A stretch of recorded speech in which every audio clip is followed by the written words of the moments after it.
is Micah. Hello, hello. My name is Micah. I'm talking to you. Hello. Can you hear me? I could move it closer. It's good? Okay, cool. Hello, hello. Testing, Awesome. testing. That's good. Nice. So right now I'm going to get started. Oh, look at that. And whenever you guys are ready, just let me know. Oh, I saw myself for a second. Okay, yeah. Are you ready to go? Yeah, yeah, yeah. Oh, yeah. Here you go. Yeah, I think so. I'll just go on. Cool. Hi. Welcome to the Space Apps Showcase at Open Data Week, sponsored by the Pit Lab. So thank you for welcoming us here. My name is Nate Cooper, and I am the local lead for New York City for NASA's Space Apps Challenge. It was a hackathon that was held last year in October, worldwide. So in New York City, we had a couple hundred participants building apps out of space in NYU campus. But there are 100,000 participants worldwide, and in this challenge, it's basically NASA. It's their way of kind of engaging the public with open data that they generate. NASA has a mandate to, for every project, make all of the available data public. And the Space Apps Challenge is kind of an open call for people to do really cool things with this data. So they generate a list of challenges. We run a 3-day event with kind of a culmination and a winning team, and there's several categories for winners, but they build things like games or educational materials or apps. And I'm joined here today by two presenters, and in the second half of the presentation, you'll actually see some of the people who built things at Space Apps last October. So our first presenter is Micah, who works at the American Museum of Natural History. He was a judge. One of the cool things I want to call out was the winner of the category that you judged got to actually show their work on the planetarium, which is a really cool experience. So Micah, I'll let you take it over and show us some cool things about this project you're working on. Awesome. Yeah, hi. My name is Micah, as Nate said, and I work at the American Museum of Natural History at the Hayden Planetarium. And in particular, I work on the software you're looking at here, which is called OpenSpace. And OpenSpace is our open source data visualization platform. We're funded on a grant from NASA, and we partner with a university in Sweden, Linköping University, and we make this open source data visualization platform. And sometimes people ask me, well, what does that mean, open source data visualization platform? And I say it's focused on NASA data and astronomical data, and then they say what? And I say, well, it's like Google Earth, but for the whole universe, and so like that's what you're seeing here. But what I'm talking about is a bit about how everything is data driven, and everything that you're going to see is all data. And so starting out, we're just looking at a 3D model of New York City, and this is actually part of the NYC Open Data, and this comes from the New York City Open Data website, and it was put together from their website and incorporated into OpenSpace by one of our users, and now we're able to show it. And so often people don't think of a 3D model as a type of data, but it's definitely a type of data. It's coordinates in a mesh about where these 3D things are. And then in the background we have the map of Earth, and that is data taken from satellites. And so let's take off of Earth and take a look at that view that comes from the satellites. We'll look at maybe some of them and talk about some of the data there. And so everything that you're seeing here, people don't always think of a picture as data, but a picture is an amazing type of data. It's a super wonderful type of data to look at, work with, and explore. And as we zoom out, we're going to see that the map of the Earth changes, and we're going to see a different data layer attached to Earth, and that's going to be from a different satellite, which is going to show us the clouds. And so here we have data, and now this data is actually yesterday's clouds, and so we're getting data from the VIRRS instrument, and so where is this data coming from, but satellites that are orbiting the Earth, and they're capturing it, and they're like basically taking these pictures, beaming them back. Scientists and computer programs are stitching together those pictures. And then here we have a bit of a visualization of the satellites themselves. And so what I can do is actually I can speed up time a little bit, and we can watch these satellites move around. And so what we can see is like different types of satellites, and different types of satellites are used for different, some are used for communication, some are used for science, some are used for weather. And here I can even like highlight, like one thing I'll do is I'll highlight maybe these, the GPS satellites. So now these orange lines here are GPS satellites, and these are the data, you know, these satellites are used by your phone every day to give you that little blue dot. In this case, what I'm visualizing here is data that comes from a website called Celesttrack, and they get it from NORAD, I believe, and they're basically tracking elements in the sky, things that they see in the sky, and they track them, and then they provide this data that's called a two-line element file or a general perturbation file that gives you information about the orbit of items. And so you can see these ones that are closer into Earth are moving a lot faster. Here we have some of the brightest things in the sky and some recent launches. And then we had our GPS, and now you might notice this band that's a little farther out. These are the geostationary satellites, and the idea is that they move with Earth so that they could always take a picture of the same surface over and over again. And so being at a certain distance is a way to do that. And so here we're visualizing the data of their orbits, but it also helps you to like understand concepts and stuff. Before we leave the Earth here, now we've went ahead in time to today, and so here you can see one aspect of the data is the data's not always ready. So today hasn't happened for the whole Earth yet, so we only have part of the picture available.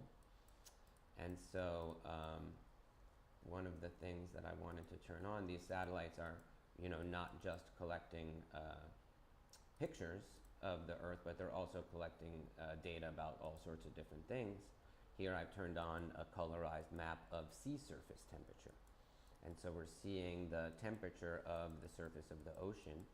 And this is like what we call a temporal data set. So I could even like go back a day, and it will load the day before, and go back a day and wait for it, and it'll load. And I can actually progress through, and if I get up close, I can see local changes that happen in the surface, in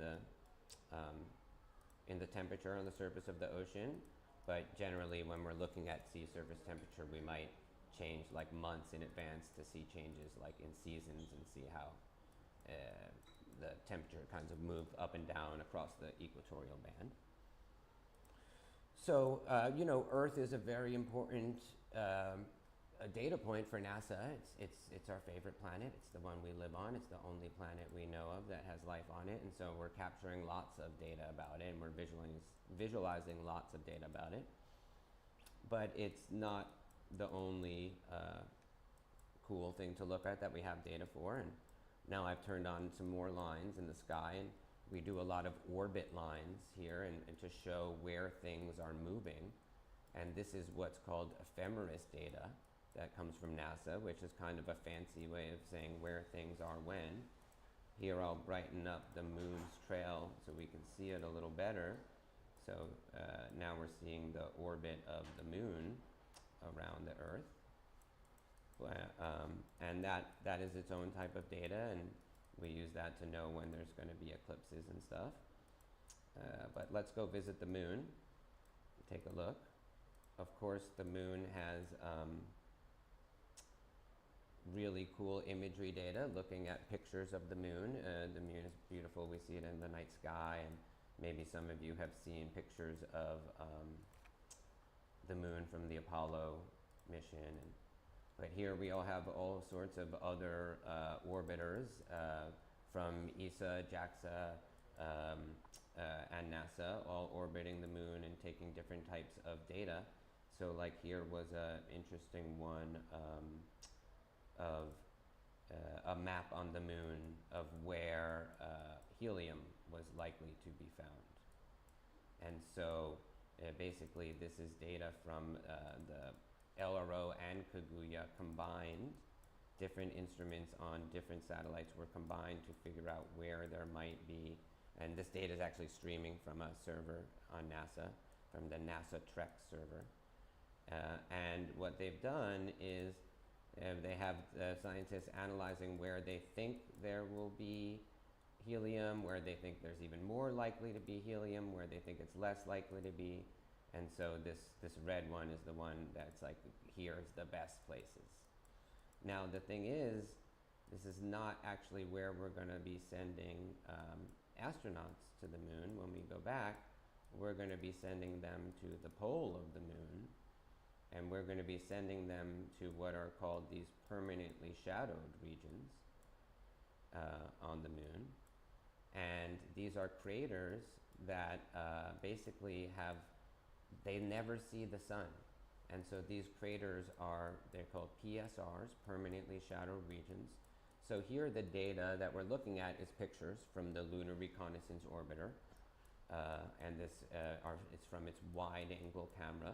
So that's just a satellite that orbits the moon, just like our satellites that orbit Earth. And here Shackleton Crater is where they think they're going to go with the Artemis missions and the future of humanity on the moon. And one of the cool things that we can do with our data here is we also have data from a laser altimeter. So the Lunar Orbiter Laser Altimeter, and that's altimeter means getting altitude data. So it's a laser, basically they have an orbiter going around and it's shooting a laser down. And so the data is like how fast the laser bounces back to the sensor, which is telling you like how high are the mountains and how deep are the valleys on the surface. And so that type of data gets combined and turned into a map. And so here we can turn on this data from the Lunar Orbiter Laser Altimeter, and we can see inside of this permanently shadowed region. So this area that never gets any light, we're actually able to see inside of it. Look what it looks like inside of the crater, see the central peaks and the regions inside of it. And this is where our astronauts are going to go and explore and hopefully mine for ice that they'll turn into fuel and water and oxygen. And so that's just one of the types of data that we like to augment our pictures with. So a lot of times this elevation data is really important on planets and stuff. Okay, so now we're going to zoom out and we're going to look at another type of data which is similar to the satellites, which is data that comes from the NASA JPL Horizons, their small body database. And this is data about asteroids in the solar system. So here's Earth orbiting around the sun, and we'll kind of zoom out and we'll get what is hopefully a familiar look of the solar system with some trails. There's our inner planets. Let me attach us to the sun. You might see some other lines. I'll talk about those in a second. And now we're seeing the outer planets here. And so here we're going to turn on the main asteroid belt. And so this is data about all the asteroids in the main asteroid belt. This is data that anyone's able to download from JPL Horizons, from NASA, get it, and find out all these characteristics about different types of asteroids. They've already segmented the data for us. Some of these, here we're just looking at main asteroid belt, but let me turn on Jupiter Trojan asteroids. This is an interesting data set. You might have seen some videos online about Jupiter is protecting Earth from asteroids. It's talking about these asteroids, the Jupiter Trojan ones that kind of move in conjunction with Jupiter. Sometimes people say, Jupiter is hurling asteroids at Earth, and it's the same asteroids. They're talking about the same thing. And one of the cool things about our simulation here is we can actually increase the rate of time, and now I'm moving time at 7 days per second, and we can watch these asteroids move around the solar system. And so here, again, this is data visualization, right? So what we've visualized the orbits of the asteroids, and we've gotten data about the orbits of the asteroids, and we're showing them moving in conjunction. You might see this yellow line here and wondering, what is that?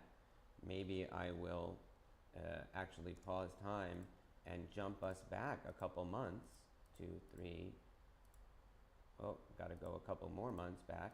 This is an interesting piece of data that we also got, I believe, from the JPL Horizons, which is for the 3I interstellar asteroid.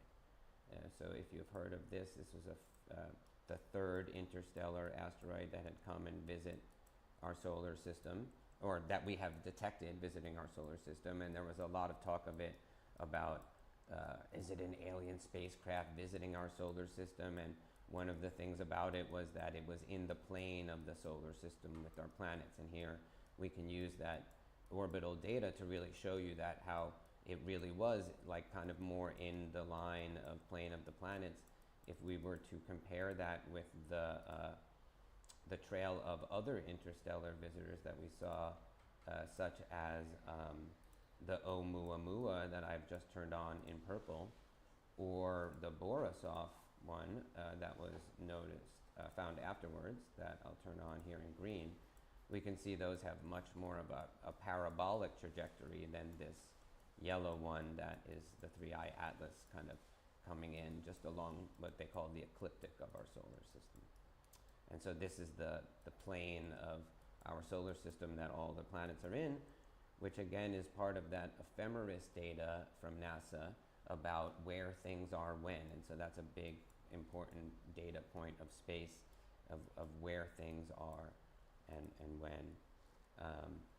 And so one of the, here we just saw some of these two interesting groups of asteroids, the Jupiter Trojans and the main asteroid belt.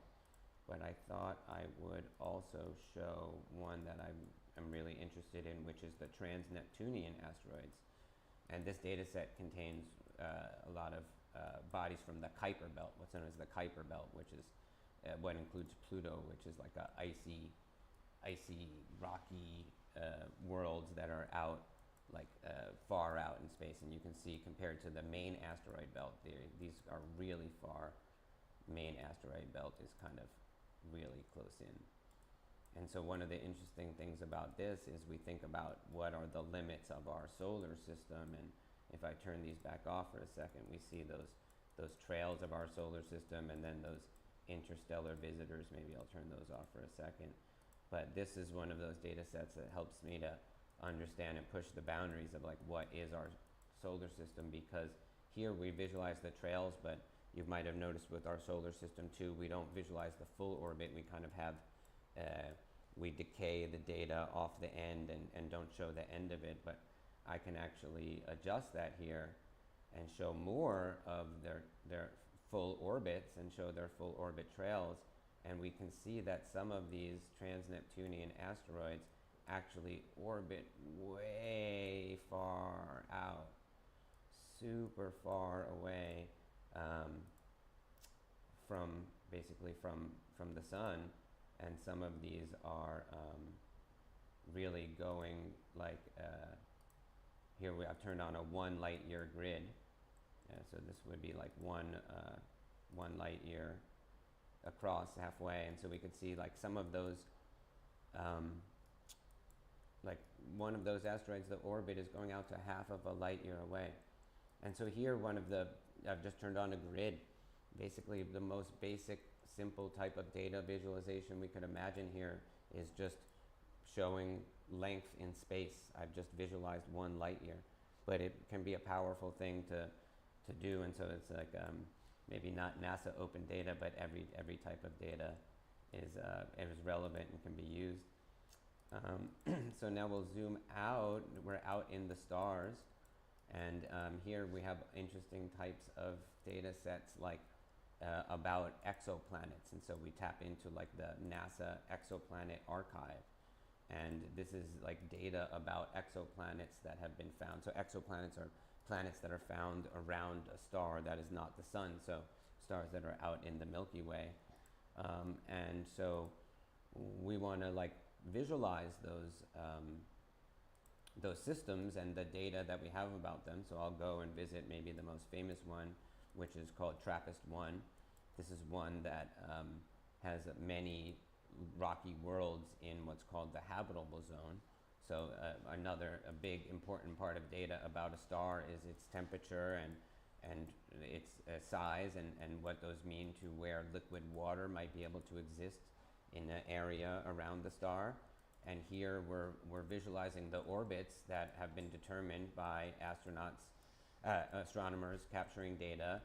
Basically, they look at the light of the star, and they watch as the light, the data they capture for the light of the star changes and varies. And when they see it dipping and getting dimmer at a repeatable pattern, they're able to determine that those can be planets going in front of the star and blocking the light.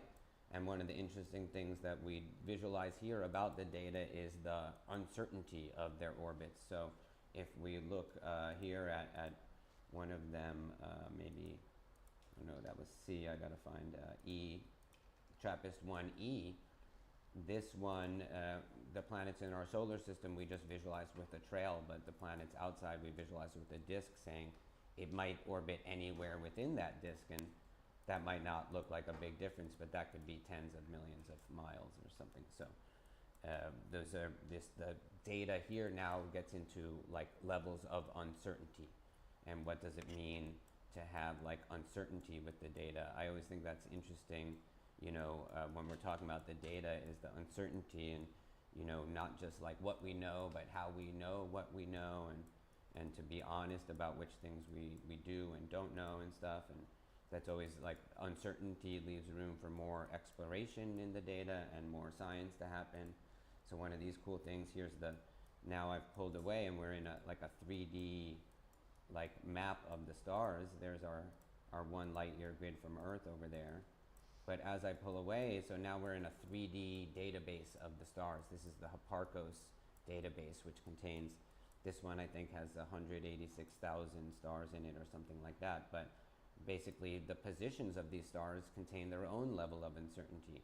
And so now I've turned on these star distance uncertainty bars, and what we can see is that some stars, we know their position very well, but some stars we don't. Like this star right here that seems to be very close to us, but has a distance uncertainty of 4 light years somehow. This one that's really close, we still don't even know where it is within 4 light years. So here we see different colors representing different ways of how we know the uncertainty and stuff. But even within a close portion of our Milky Way, the distance of the stars has like a huge level of uncertainty to it. So one of the really important aspects of data visualization and working with data is like knowing the uncertainty around your data and where it's going to work. And so now we're pulling out and we're seeing like basically these stars, these lines of uncertainty are kind of pointing inward towards the sun and towards where we are and our place like in the solar system. But I'll turn that off, and maybe I just turn on this blue ball that represents where we are in the solar system, and I mean in the galaxy. Now we're looking at data, and this is some of the first data. Actually, this is the first data that I'm showing that wasn't captured from something. So now we're looking at a simulation data that was a simulation done by the National Astronomical Observatory of Japan about our Milky Way. So we actually don't have any pictures of the Milky Way. If you think about it, like if you were like inside a really giant house and you could never go outside that house, you wouldn't be able to have a picture of the outside of that house. And you say, well, okay, can you fly a drone outside of the house? Well, in our case, it would take 200 million years flying at the speed of light to get our drone outside of this house. And so here we actually have to visualize like a simulation of the Milky Way. And so we have all this simulation data for that they created, and we use that. And then another one would be here. We're showing the sun's orbit around the Milky Way. And this is another, here we've simulated based upon what we know about the sun's motion and the strength of the gravitational potential of the Milky Way. And so here we don't have data of where the sun will go in the Milky Way, but we're able to visualize data that was created by scientists who were informing it. And so those were the two pieces of there that were not like observed data, whereas now when I pull out and reach, well, actually, before I go out and see the galaxies, I'll turn on one more data set, which now we're back to observed data, which is these Milky Way streams. So this is from new satellites that are capturing data, in particular the Gaia satellite that was giving us data about stars in our Milky Way and their motions and where they're going. We found that there's these like streams of stars that are like traversing around our Milky Way that come from different dwarf galaxies that interact with our Milky Way and kind of like whip through them and pull these stars around and stretch out these clusters of stars into streams and stuff. And so this is data that was compiled by a scientist that came from other papers and stuff like that, and I was able to get the open data that he had just posted on his website and transform it and bring it in here and show it. But this is all like data that was coming from the Gaia satellite. And so now we're going to pull out, and we're seeing that that's like our Milky Way and these like little streams and dwarf galaxies that we're like eating and kind of whipping around. And now as we zoom out, every dot, instead of being stars like they were in the previous one, now every dot becomes its own galaxy.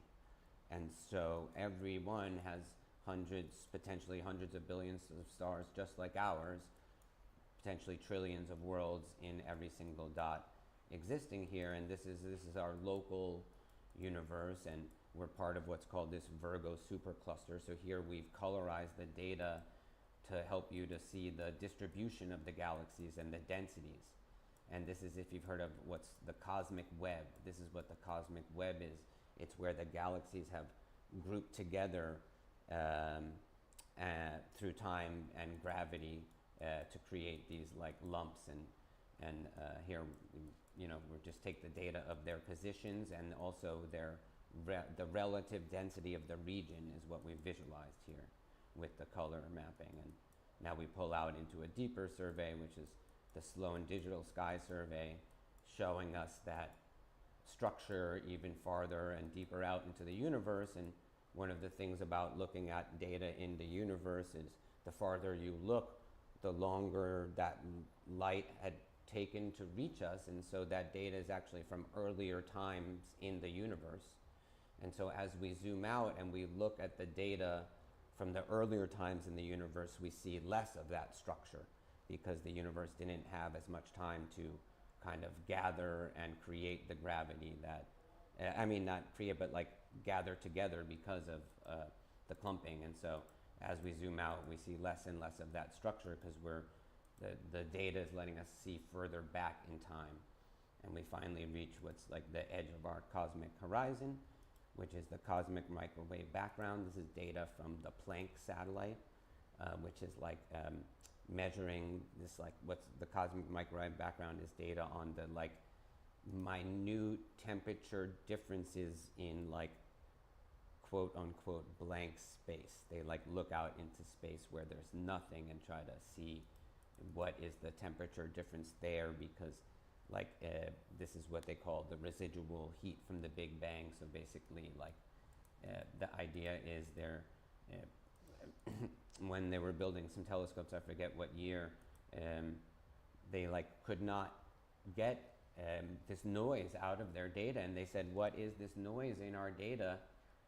And then they pointed everywhere and they found everywhere there's noise. And what is that? But that noise is actually signals of these temperature differences in the microwave radiation. And so now we're going to zoom back into this data through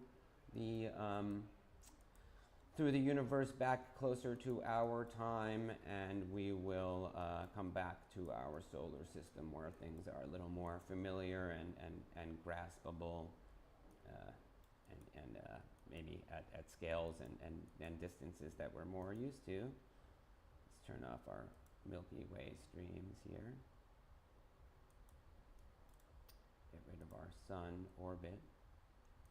As we come back, I use this blue dot to show us where we were in the in the galaxy. This dot is actually also another piece of data visualization.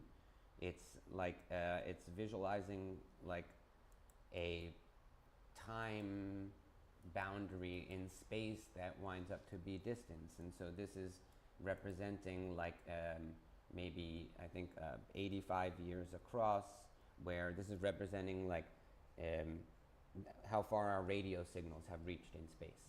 Basically, 80 years ago is when the radio signal started to being strong enough to penetrate our atmosphere and emanate out into space, and so this sphere is kind of showing like where our signals may have reached by now.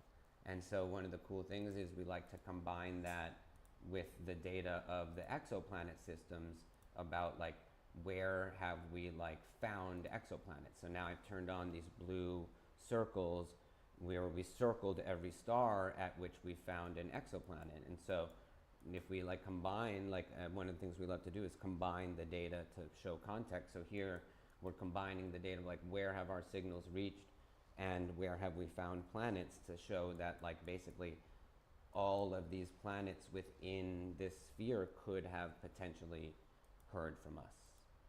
And so that's kind of like a fun one to do.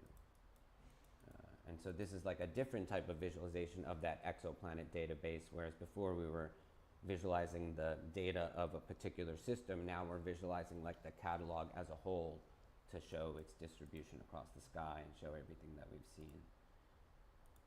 And now we're just coming back to Earth. We've got our grid on. Let's get rid of that.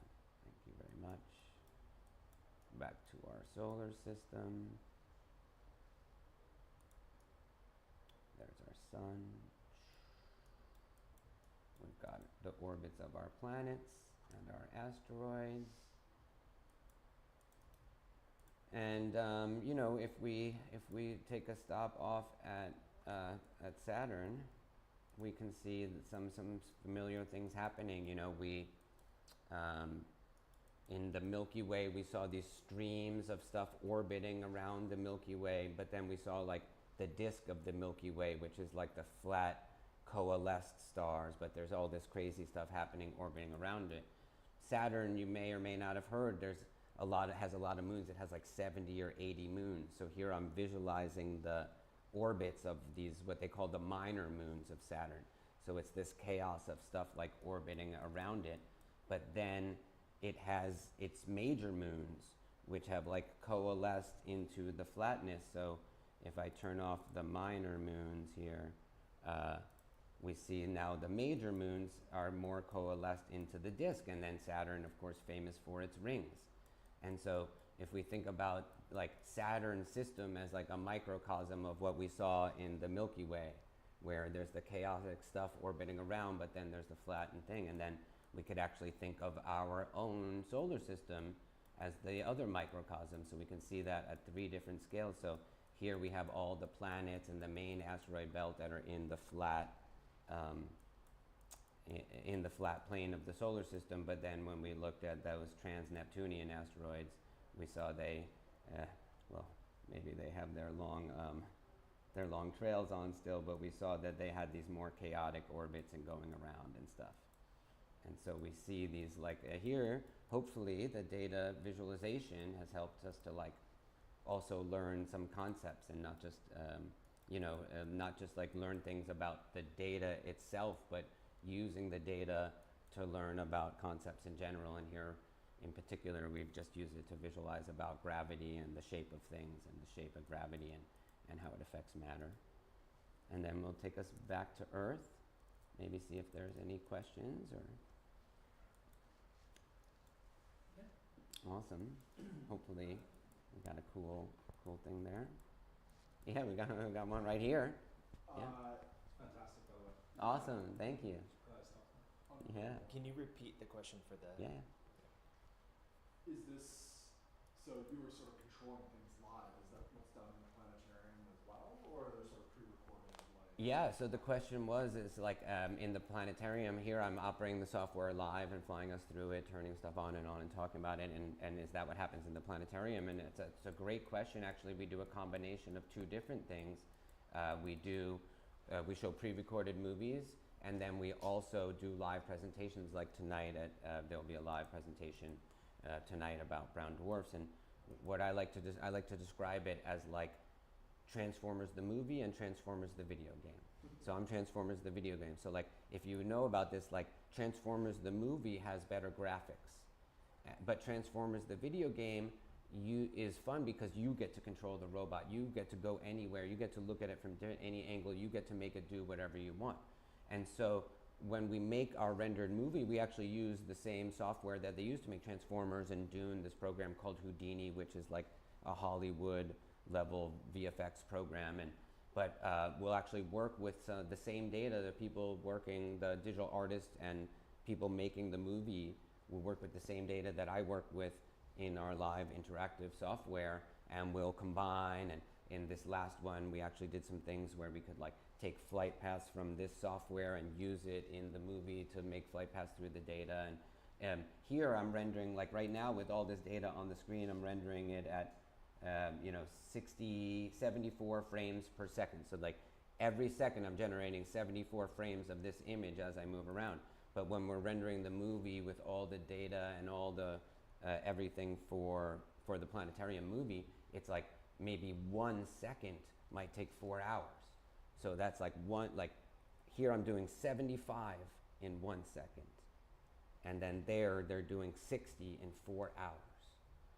So it's like a huge difference in the amount of data that is being looked at and the fidelity of. So one of the different like things we have to choose when we're working with this data and trying to visualize it in real time is where do we trim it, where do we cut it, what ways do we like change it. So like in this case we have the main asteroid belt. I didn't actually show you every asteroid that we have the data for in the main asteroid belt. If I do that, it would like have a lot more of them. So here I just told it to show 10 times more asteroids in the main asteroid belt than it was before, and it's gonna like take a second to like recalculate it and recompute it, and it'll be like thicker, and it will cost me a lot more to render, but it won't, like there it is, and now I'm down to, instead of 74 frames per second, I'm at 28 frames per second. But it like didn't really add that much to your like understanding of what's happening and to my story about the chaoticness versus the flatness, right? Like all it did was just get a little bit thicker. And so in this case, like one of the decisions we made was like show less of it for better performance. But all the data is there when you download it and stuff too, which is cool because the users can decide and like which things they want to like put up or down and stuff like that. Any other questions? I mean, I do have a personal question. Are we on like a live stream or anything? Yeah. Okay, cool. Texted my wife because we just listened to a professor talk about dark matter, Yeah. right? And a little bit of happy luck and circumstance. But this professor, and I'll find his name, I just messaged her, talked about how dark matter is actually creating kind of like a sphere around this entire system. Yeah. And we just, our methodologies and our tools are limited because dark matter, only the fringes of dark matter actually conduct electricity, right? So based on this visualization, it looks like there's a lot of other dark matter that surrounds this entire system and creates this shape. Well, It's more spherical rather than like a pancake, so to speak. yeah, so great observation there based on what we showed and what you've heard. I guess the thing is, the one thing I'll say is that like when it comes to dark matter, we actually don't know. It's John Hagelin, by the way, if that name rings a bell. Okay, yeah, we actually don't, I'm not sure. We actually don't know what we actually like. It's called dark matter because we can't see it. And so everything that we do know about dark matter is coming from we infer from our observations and from the data, and also from our simulations and models. And so in this case, I was just trying to load up a simulation that I had, and I had a couple different resolutions, so I was trying to load the better resolution one, of the Milky Way and a collision with the Andromeda galaxy. Oh, okay, it's still loading up the higher resolution one, but maybe I'll go to Andromeda for a second. So here, if this is going to work, no. Let's see. All right, well, we'll just go to this guy that did show up. No, all right. I thought I was going to have something that we could see in terms of dark matter. But basically, the thing is, like you thought, it's basically they think it's in a bulge. So there's some of it. So there's our simulation data of the Milky Way there. And here the green is like points of, let me see if I can make it a little bigger. The green is the points of stars in the disk, and yellow is points of what they call the halo stars, the stars that are like those more chaotic outside of the disk. And then as we zoom out, what we're going to see, if I make it a little bigger, is now in purple is the points of the dark matter simulation. And so can you see those purple points? Yeah. And actually now over here you're seeing Andromeda also over to the side. And let me make its points a little bigger. And like one of the really amazing, awesome things about this visualization for me when I worked on it with the scientists who came was like, here it's simulation data, but about the dark matter. And here I'm looking at the dark matter points. I've got the two different data sets on of Andromeda and of the Milky Way. And you may have heard about that they're going to like collide or whatever in 2 billion years. But what was so interesting to me was like, okay, I'm looking at the galaxies and these are the data, and then we have the dark matter points here. And like, to me, I was like, wow, they say we're going to collide in 2 billion years, but when I look at the dark matter, like the dark matter from the data sets has already collided. So like, in a way, like I'm seeing this, like these two different galaxies which are super far away as like one system now. Whereas before, they were two concrete things that in 2 billion years might collide.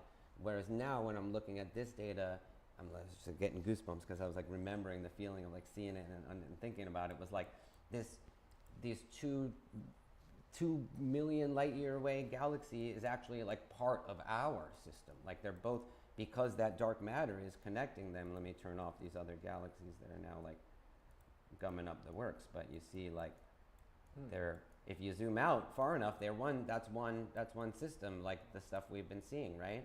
And now we zoom in and there's the two individual concrete systems, you know. Do they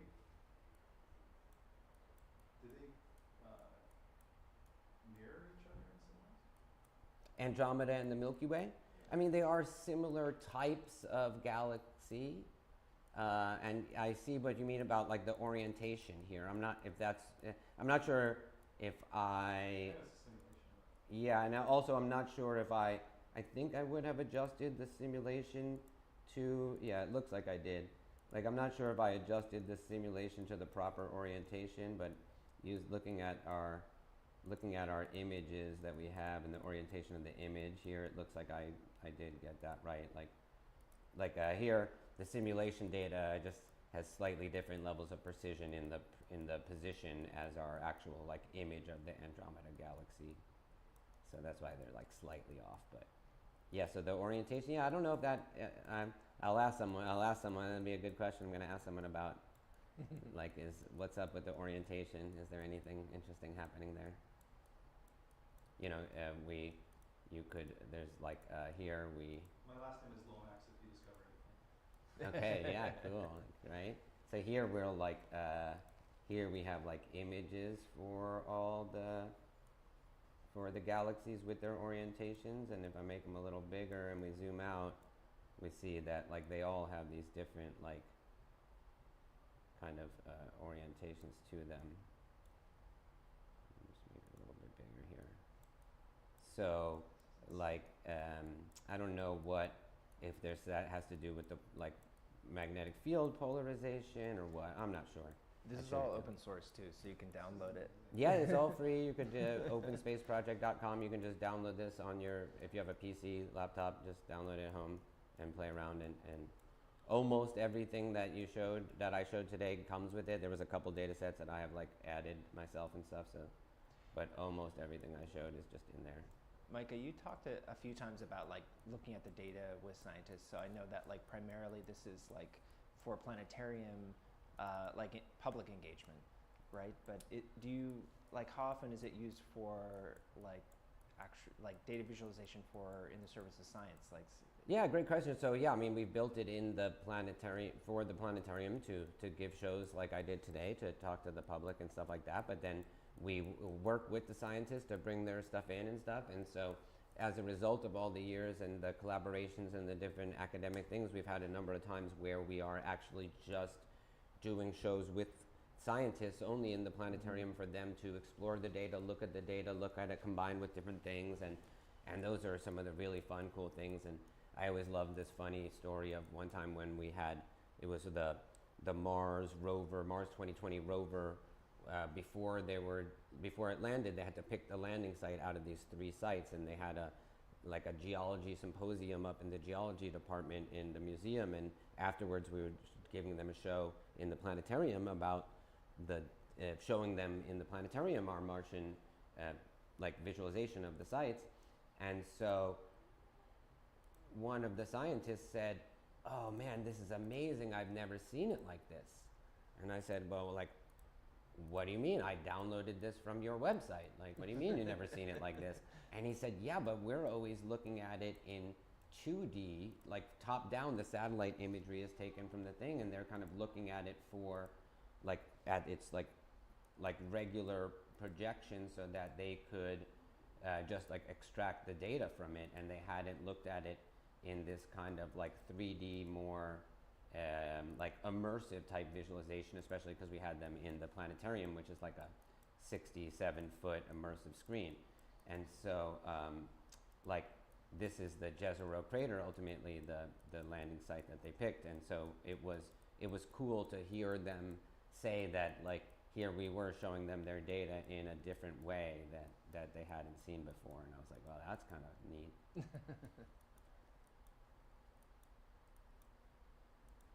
Is this live imagery or is it simulation? Neither. The question was, is it live imagery or a simulation? So this is real imagery, but I guess not live. Like right, this is, live. yeah, so this was a picture taken from the Mars Reconnaissance Orbiter, and in particular its high-rise camera, which is like a zoom lens camera. So they have like the wide angle, the medium, and the zoom lens. And so the zoom lens has 25 centimeter per pixel resolution. So that means like if my laptop was there, it would show up in these pictures. And so that's like pretty amazing data. And then if like people were there, we would see them. And then one of the cool other things, that really important piece of data that we have here is the digital elevation model. And so they, in this case, they're able to use the two, they take stereo pictures, 2 pictures from the satellite at different times, and they use the ephemeris data of the satellite of like where it is, so they know like where it is when, and the focal length of the camera and the orientation of the camera. And so they could look at the difference in the lines in the 2 pictures and determine, oh, if it was here, and they make like triangles and stuff like that. And so they're able to like create a digital elevation model of the area. And so like from the pictures, they're able to like derive more data. So here, basically, now I just turned off the global elevation model, which embedded us in a thing, but maybe I'll turn that back on, and I'll just say, like, here's the high resolution elevation model that I'm going to embed us in. And like you'll see if I turn it off, look at how flat this area becomes. And so a huge part of the visualization here is visualizing this height map or digital elevation model, which is this, like, in this case, derived data from the stereo imagery. Whereas, like, if I turn that off and we look in the background, so in the background, it's a combined data from stereo imagery and a laser altimeter, like we were talking about on the moon. And then I could even have like a lower level data here is now just the laser altimeter data, but maybe that's actually, yeah, there it is, like only the laser altimeter data. And then I'll add the, you know, the medium level stereo data, which makes it like a little bit better. Right here we can see like slight differences in the background mountains. But then when I add the high resolution stereo data, now we're seeing like really massive differences in the visualization. And so that was like part of what they had meant when they had said, we'd never seen it like this. And I was like, all right, cool.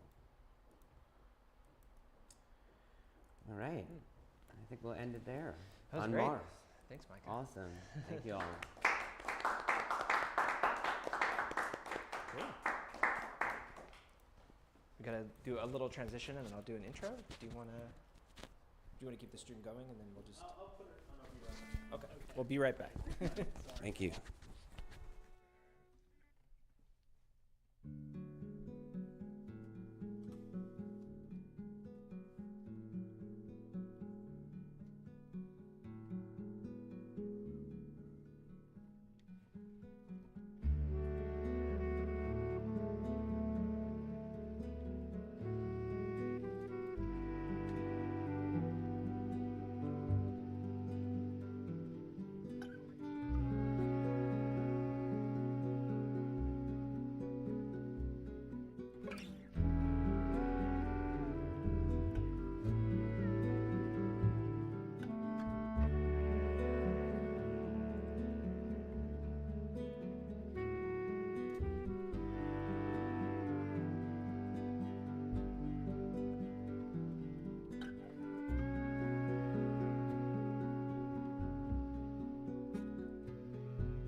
All right, So that was an awesome presentation by Micah showing open space. As part of our presentation here with Space Apps, it's very educational focused. So for a lot of people working with NASA data at the hackathon is like their first experience with building something with open data. So I asked Aiden Feldman, who's an excellent teacher from NYU, Columbia, various places, and he's going to give you a little introduction about how to work with data sets. So I'll let you do an intro. Cool. Thank you very much. I'm Aiden Feldman, excited to be here talking about space data exploration, and I'm going to be talking a little bit more about the how with tooling, which is a little more in the weeds, let's say, than like using a software package like we just saw. I really wish I did my demo first because it is, I cannot compete with that. But anyway, for someone sort of getting, maybe who has a coding background or is interested in learning coding, this can show you how to like work with space data. So I do have a QR code for these slides, but I will make sure the link is included in the wherever. So I've been coding since 2005. I have been working in and around government since 2014, so mostly been in the civic technology space. Teaching since 2011, and have over time like been teaching people how to code. So that's like kind of been the focus, but more recently in the past like 5 years, it's been specific to teaching with a policy focus. So people who have policy backgrounds or are trying to get into policy, helping them understand how to work with code for the purposes of working with data. Also, I'm a modern dancer and a cyclist, so yeah, have a lot of interest, have a lot of jobs. Okay, so the goal today is to show climate change, and I say quotes because I'm not going to do it justice, through data visualization. Secondary goal is to show the limits of generative AI. As Nate mentioned, I teach students at Columbia and NYU, and you know, these days AI comes up all the time, of course. And something I really try and drive home to my students is like, you can use it, but it is not going to solve every problem for you, and hopefully I'll show you why, or show you examples. So some disclaimers, I am not a climate scientist. Yeah, and that's going to be sort of part of the demo. I'll say more about that. And this is a live demo, so let's just hope it goes well. I do have a like complete solution, worst case, and that's linked from the slides as well, if you want to check it out. So a tool that we use for data analysis in my courses and in my work, a common tool is called a notebook. So you can kind of think of this as like an in-between of like an online document like Google Docs, but with code and data embedded. So it's kind of like halfway, or a mix between like spreadsheets and docs. And this is really useful for data analysis because you can have like text and data and code and outputs intermingled. And we'll see that in a minute. So there are a number of interfaces for it. The one I'm using here, you see the icon in the top left, is called Google Colab. And the other cool thing about slides is that about these notebooks is that they can do a lot of things, including making these slides. I have my course sites for my classes. Here's my NYU one. My entire course site is built out of notebooks and actually has like live data visualizations that are interactive within there. And so that's all like, when I'm editing this, I can actually like edit that code and run it and whatever. And then this becomes slides as well. So very cool tool. I'm going to be using Google Collaboratory because it's free. It doesn't require any installation, and it just saves in Google Drive, which, you know, I think most people watching this probably have a Google account. So to start a new one, I'm going to go to collab.research.google.com. Again, I'm showing this in Colab, but the ideas are the same in other equivalent tools, which I have linked in the slides. So they have some examples and that kind of thing. I'm just going to create a new one from scratch. And so we see this kind of empty palette, and the coding area here is called a cell. So like I can put the block in and or it starts with this block by default. I put in some code, typing 1 + 1 here, and then it outputs the result of 2, right? So I could say 5,008 times 7, right? And it gives me the results. So I can just do some basic arithmetic here. The 1 on the left, by the way, is the line number. But each of these are separate cells, and so I'm sort of grouping my code. So with notebooks, you're writing code in these blocks and then running them. And I can also say, put in some text.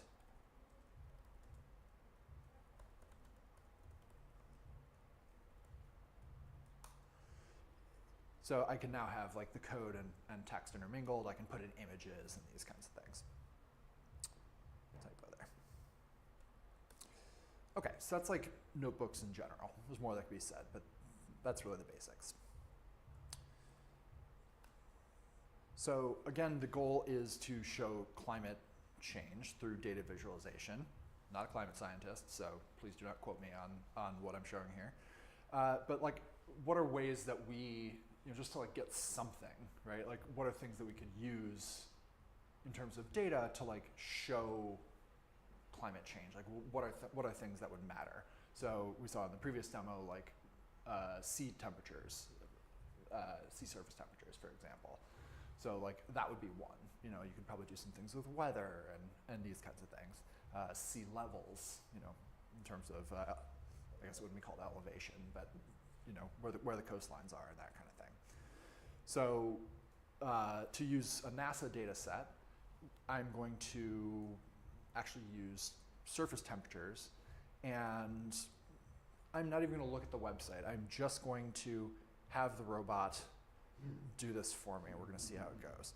So I'm going to say show temperature change over time using NASA data. So I have their built-in AI tool here.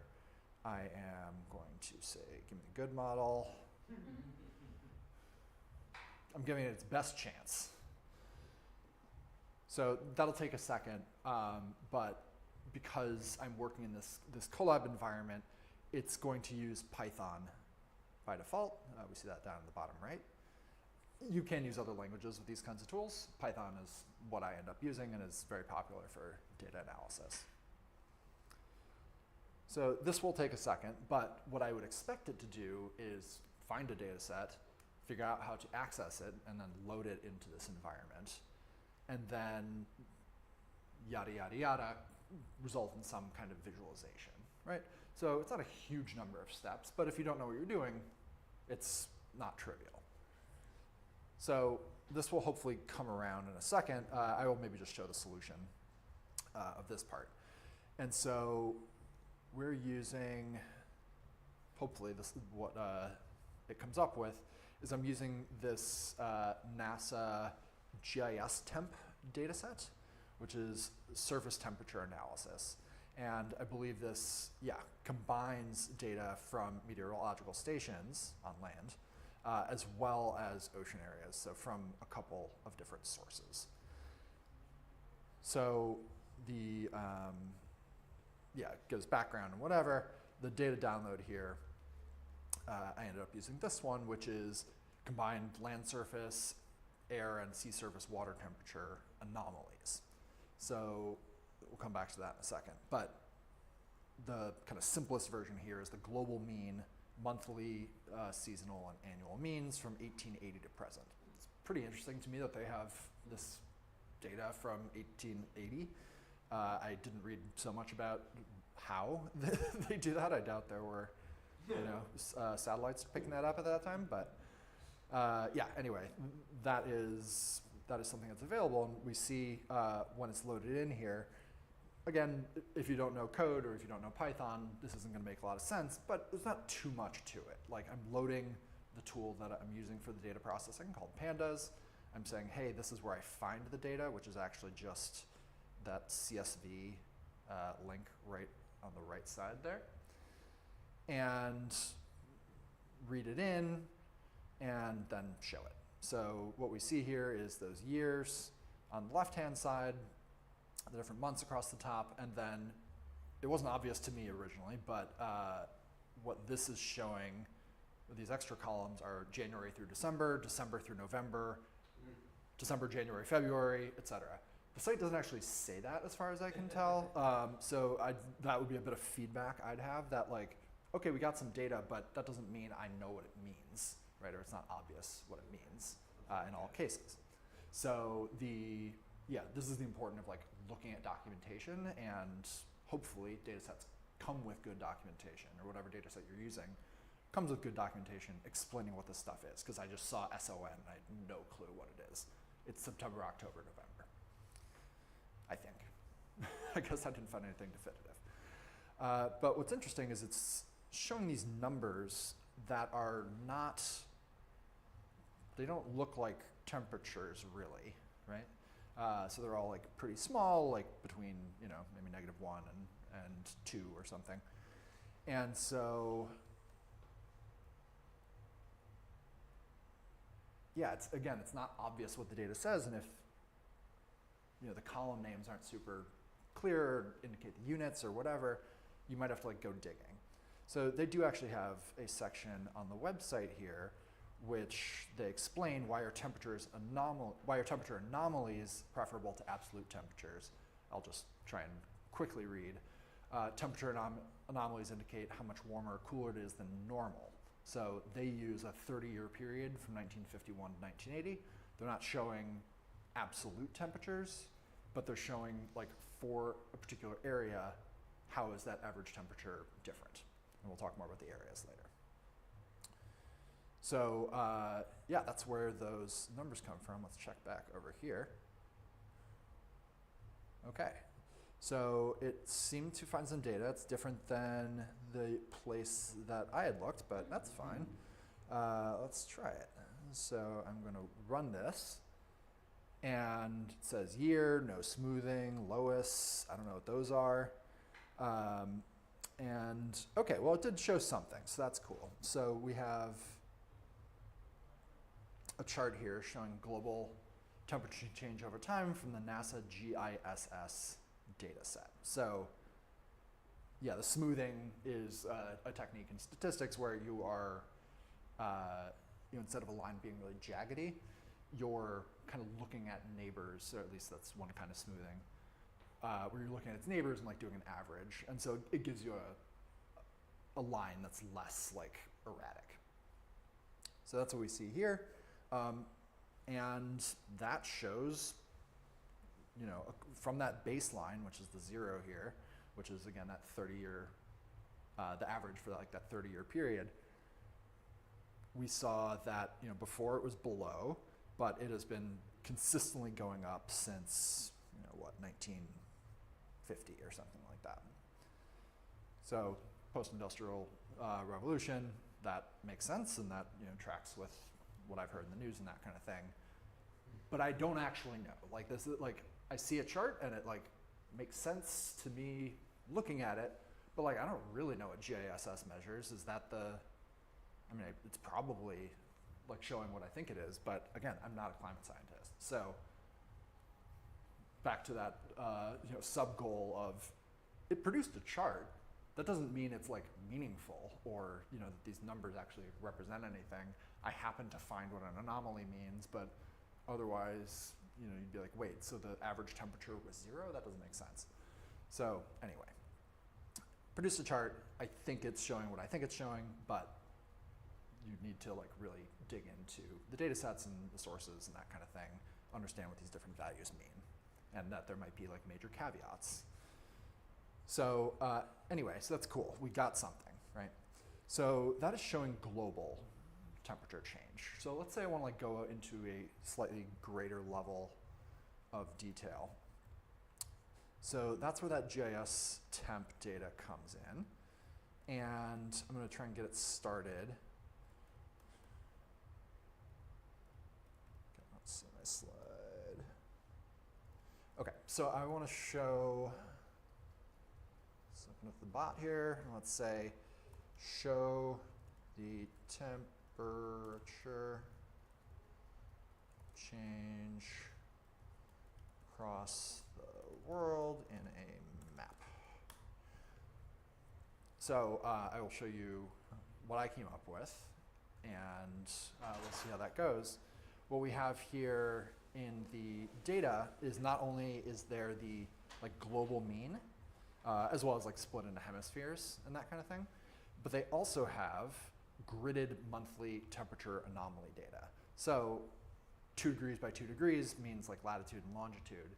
So it's, you know, essentially like a square on a globe. Not really a square, but you know what I mean. You know, if you're looking at the Earth and you sliced it into latitude and longitudes, it's each grid, you know, 2 degrees wide and 2 degrees tall. So we have that data available here, which is the land ocean temperature index. You can just see, you know, surface air temperature without oceans, but I want to see worldwide, why not? Including water. So this is the data set I'm going to use. I'd never actually heard of this data format called NetCDF. That's like a slightly less common format than you often see from open data sets. Maybe it's widely used in space data, again, not my area. But this is still going, so I'll just show you what I came up with. So here I did a little shortcut. Instead of like downloading it by hand and then uploading it to the coding environment, I'm just doing it in one shot, like using this command line, but it's basically just saying, get that data from there, and then unzip it, and then I read in this netcdf file, which is this special data format that has all this like structure to it. And we see it includes some metadata, like the title, what the source is, the history, and then, you know, the different like attributes, such as the time and the latitude and longitude. So the thing that it came up with here is, you know, like we said, like Micah was saying, like everything is like,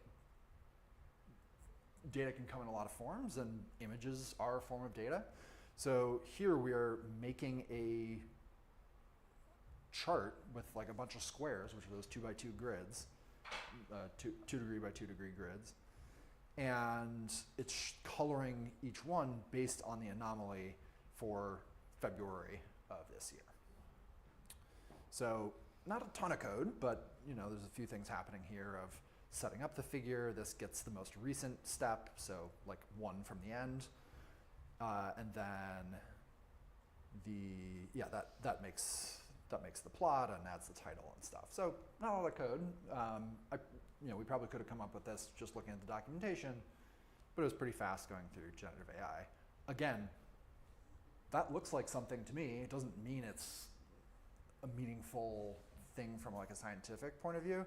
So again, major caveat of like, you can create something interesting and it looks like a thing, but that doesn't necessarily make it like scientifically significant. So do consult experts.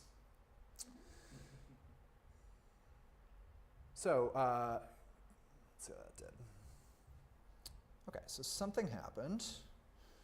Let's try it. So notice the code that it generated here is slightly different, actually. There's a few reasons for this. One of them is that generative AI is non-deterministic, which means you can ask the same question twice and you'll get different answers. So I see some similarities here, and it did, you know, produce something that looks the same. I think, you know, I didn't look very closely, but it is slightly different. And so where there's differences, there's potential for mistakes. So this is like another thing to be mindful of. But anyway, we have a map. Okay, that's nice, but like, can we show continent outlines?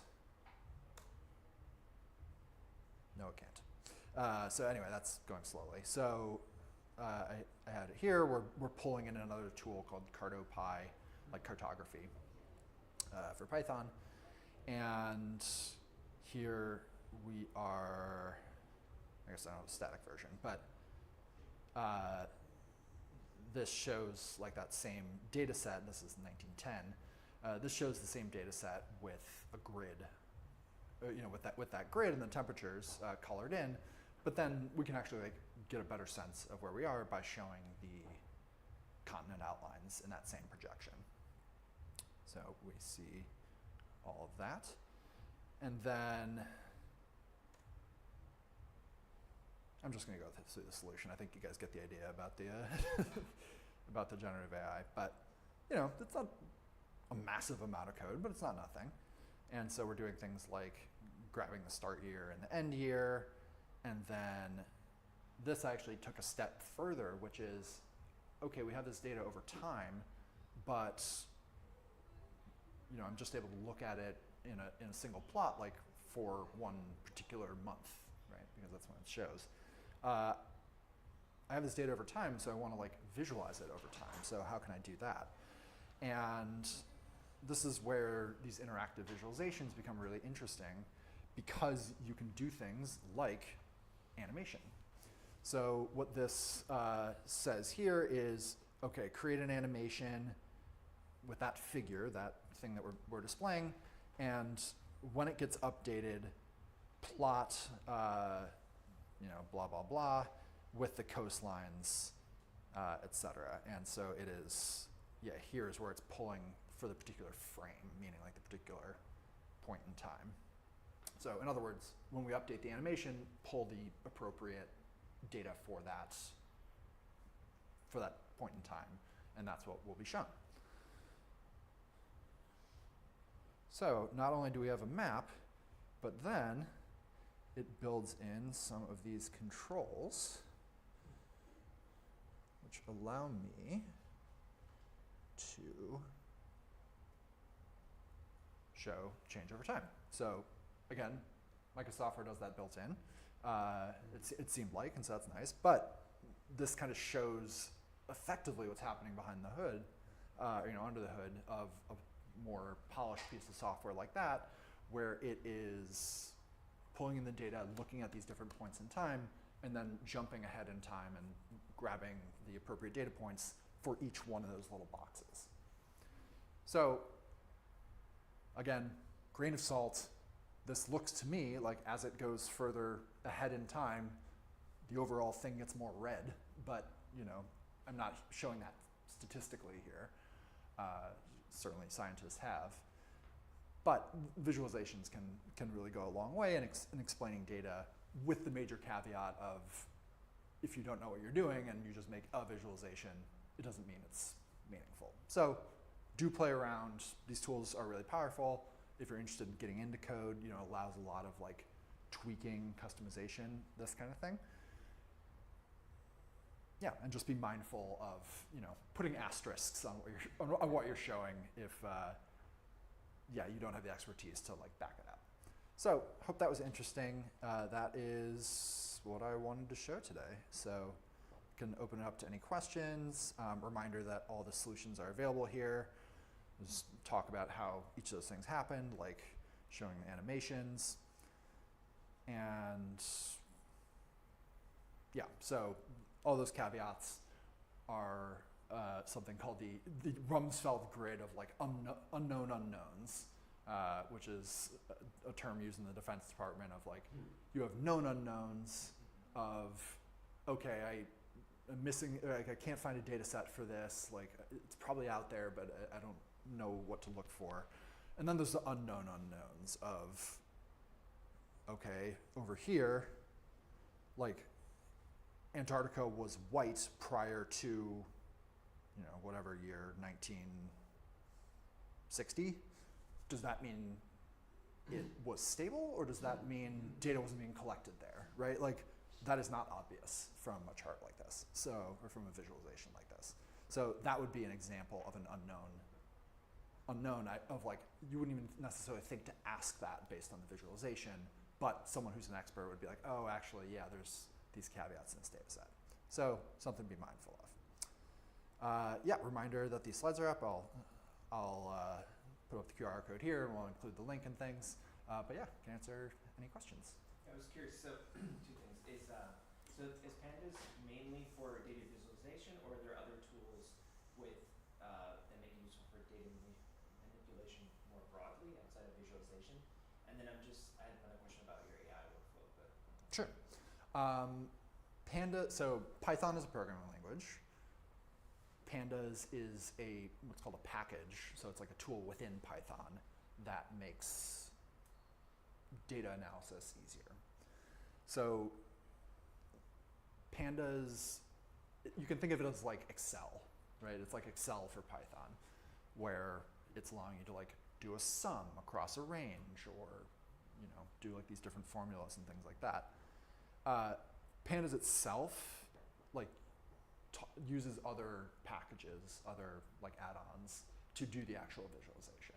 So what Pandas is really great for is like working with like, we call it like tabular data, right, of rows and columns, and it can do transformations across those really quickly, as long as they fit in the memory of your computer. So that's sort of a separate topic, but yeah, it's able to do like math really fast across a lot of values, right? And there's other like technologies that I'm sure are used in like other big data places, like if you're working with these satellite data sets and things like that, right? I'm in the megabytes land of size. I'm sure those data sets can be like petabytes, much bigger.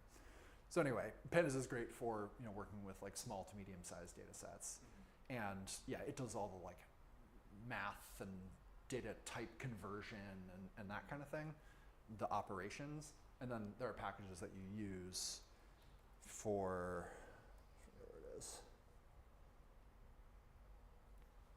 Yeah, there's a number of tools. Python, graph, gallery. So there's there's a number of tools that you can use to actually like make visualizations. Right. So Pandas is not opinionated about that, and so like there's a handful of them. Pandas isn't opinionated about that, and Pandas is also used, it's kind of the baseline of doing data analysis in Python, so it works with all these other packages that do visualization. So like the visualization I was showing there is using something called matplotlib to do the actual visualization. Cool, thank you. And then you mentioned, I think it's a problem that people would encounter when using AI for code generation, which is the deterministic nature. So do you use AI a lot? Like, do you use MCP server to overcome that? Do you use version control, or like, do you not use this at all and you kind of just do it by hand? Yeah, my suggestions are to, it's different because I've been coding for a long time prior to these tools being widely available. So I'm able to like look at it with a much more skeptical eye, right? Of like I can look at that code and be like, that's not right, but someone who doesn't have that background can't. So that, it's in some ways like too easy, in my opinion. So the recommendations I have are to like do smaller chunks, and so you can check the intermediate results. First of all, understand what it's doing because it's not generating as much at once, and then you can check the intermediate results. And so, as we saw, like here, right, I can see the intermediate values at all these things, right? The latest DS, so maybe I want to check out what's in there. I can output that by itself. And so, I'm able to like look at these things in notebooks in particular, make that really easy, of like small step, look at output, small step, look at output, as opposed to like it does a bunch of things and I don't really understand, and then something comes out the other end, but it's not defensible. Too. I feel like some people are like build everything and then whittle it down versus like the incremental approach. I would say if there's a correct answer, that is less desirable, in my opinion. If it's like you're building an app or something, like the button's blue, the button's green, like doesn't really matter. If you're trying to do data analysis, like it could be looking at the wrong data set and you would just like not realize that if you weren't paying attention. So it could accidentally be looking at the, maybe it's not actually temperature, maybe it's actually showing the, I don't know what, fire, the fire danger or something like that. I don't think that's the case here, but like, I wouldn't know without like kind of checking the work. Katie. So I used a Google-based AI tool, let's say, Yeah. for some qualitative data analysis, and we were wanting to make sure that the data going in was all accurate, or how it was reading the data was accurate, and so Yeah. we checked the validity of that. Yeah. And then it produced an analysis, and I was really excited about like its findings and trends and things. Yeah. And then it was making a very strong point about a piece of like a theme that it was finding in the data. And I was like, let me go back and see where that was, and it actually like hallucinated that Yeah. data. Exactly. Like it made up a whole Exactly. like text. Yeah. And so I think it's such an interesting dilemma for those of us who've been doing research for a while to think that the input, we clean the inputs and that should be enough, but now we have somebody controlling the outputs, and they Yeah. could also just add stuff to it without us even knowing. And Yeah. I say they in an anthropomorphizing way, but you know what I mean? Like it can like add stuff. Yeah. And so I just I guess my question is, like, what do we want from these tools, just in terms of, is it useful to sort of see where the tools and limitations are right now are, or can we name something, like, cause you're seeing some value in using this in this way, right? But you're saying, don't trust it, do it but now then replicate it or something, like maybe we need a term for like, cause it feels still like inspirational, or it Yeah. triggers, it like spurs on your imagination, or like you look in previous presentation, like Michael's presentation, like seeing those visualizations can be like stimulating storytelling, and like, so there's, maybe we need to not put the pressure on it for it to be accurate, but for it to sort of be a, Yeah. I'm asking to answer the question because I'm doing something really annoying right now, but I was wondering, do we need another way to frame what it's doing outside of what we think we want it to do, which is like be accurate, or like do it the right way, or something like that? Or is that Yeah. too dangerous, because is that just emotional manipulation?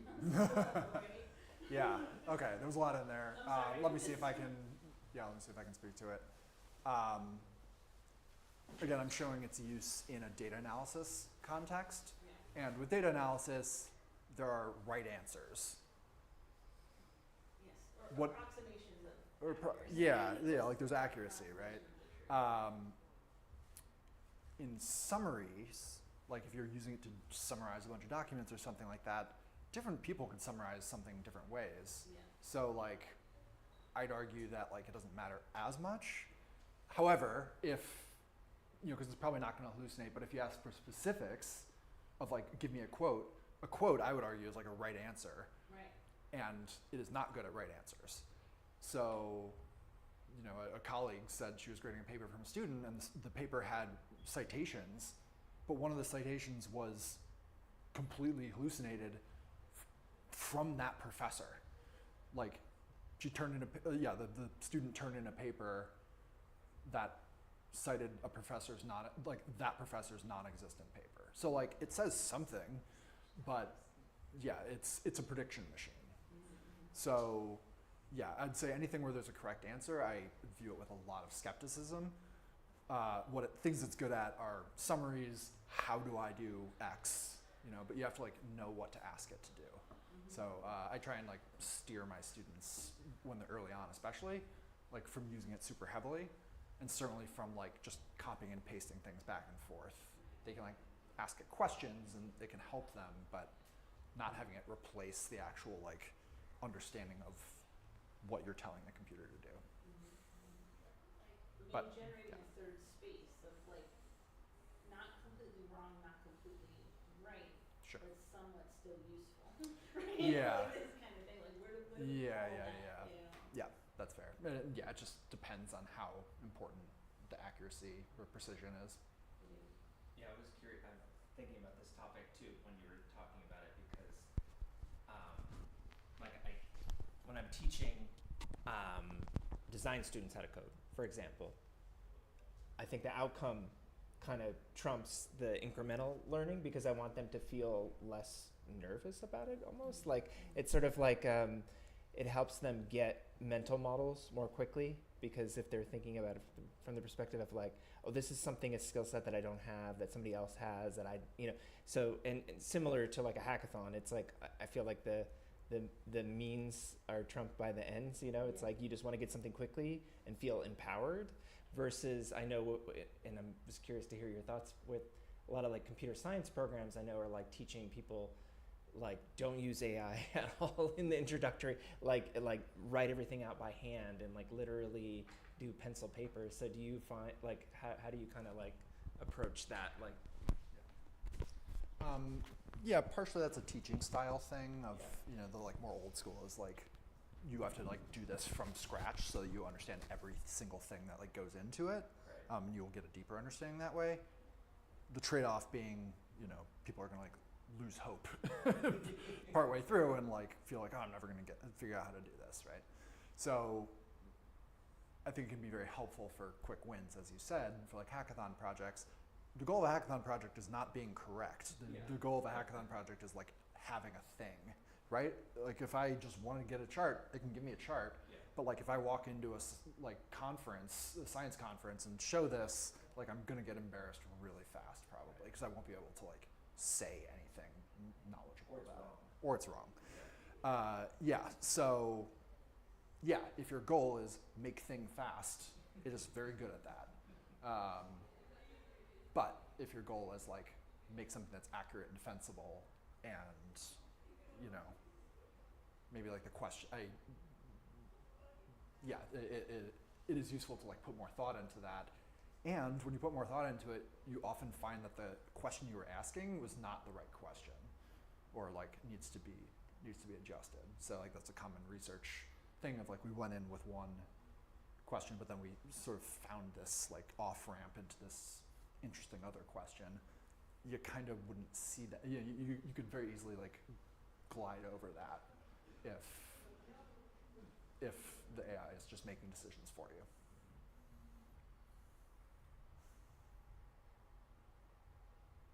Thank you all very much.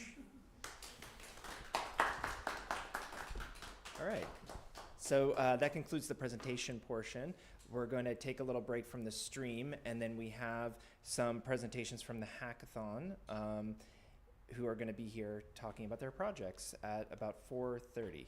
So we'll be back online around then. Thank you.